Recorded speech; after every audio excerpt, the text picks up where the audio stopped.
साधु और नाग। एक समय की बात है, किसी गांव में एक ब्राह्मण अपने परिवार के साथ रहता था। उनके परिवार में उनकी पत्नी और एक पुत्र था। वह बहुत गरीब थे, उनके पास कभी कभी खाने को भी नहीं होता था।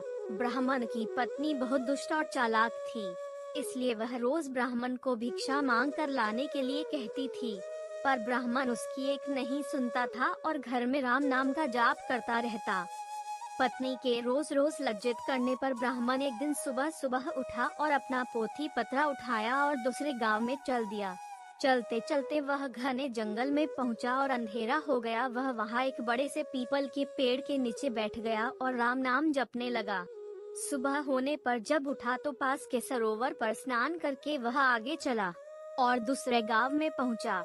गांव वाले उससे ना तो कोई कथा सुनना चाहते थे और ना ही कोई उसे भिक्षा दे रहा था। वह ब्राह्मण दुखी होकर घूम फिर कर फिर उसी पीपल के पेड़ के नीचे आकर बैठ गया और अपनी कथा सुनाने लगा। कथा पूर्ण होने पर पेड़ के नीचे से एक काला नाग निकला और उस ब्राह्मण को एक स्वर्ण मुद्रा देते हुए बोला, तुम रोज यूं ही यहाँ आकर मुझे कथा सुनाया करो, मैं रोज तुम्हें स्वर्ण मुद्रा दूंगा।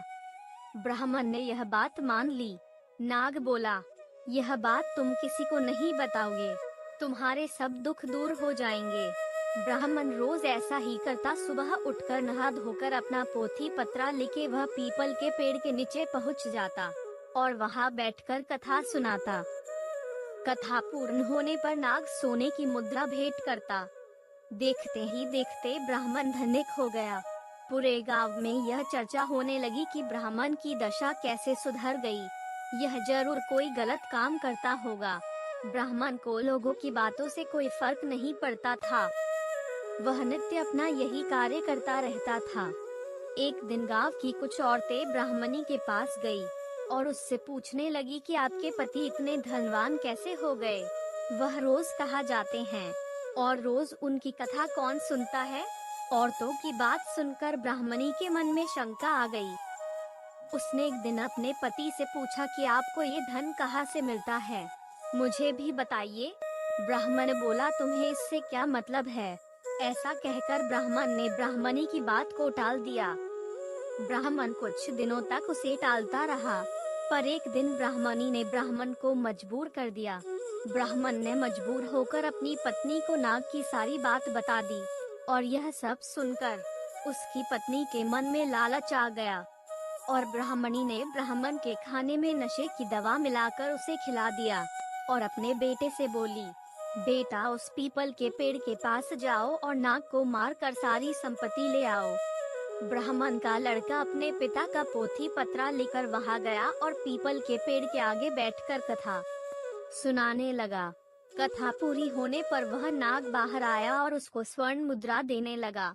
तभी ब्राह्मण के बेटे ने कुल्हाड़ी से नाग पर वार कर दिया, जिससे नाग की पूंछ कट गई और नाग ने भी पलटकर लड़के के पैर में डस लिया, जिससे लड़के की मौत हो गई। इधर जब ब्राह्मण उठा तो उसने देखा कि उसका पोथी पत्रा गायब है। वह समझ गया कि कुछ गड़बड़ है।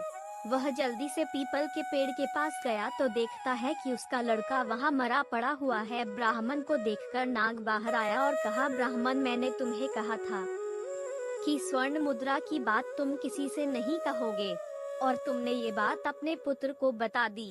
अब तुम यहाँ से चले जाओ। तुम्हें तुम्हारे पुत्र का दुख है और मुझे मेरी पूंछ के कटने का दुख है। मैं तुम्हें श्राप देता हूँ कि तुम्हारी जो संपत्ति मेरे द्वारा बनी थी वह सब नष्ट हो जाएगी। ब्राह्मण नाग देवता के मुख से यह बात सुनकर सर पिटता रह गया और रोता बिलखता अपने पुत्र का शव लेकर वहां से चला गया। घर जाकर अपनी पत्नी को बोला, देखो तुम्हारे लालच की वजह से हमने अपना एक लौता पुत्र गवा दिया और हमारी सारी संपत्ति नष्ट हो गई। ब्राह्मणी भी रोती रही। दोस्तों, लालच एक दलदल है जो व्यक्ति को विनाश की ओर अग्रसर कर देता है। तो दोस्तों, कैसी लगी आपको आज की हमारी कहानी? कमेंट में हमें जरूर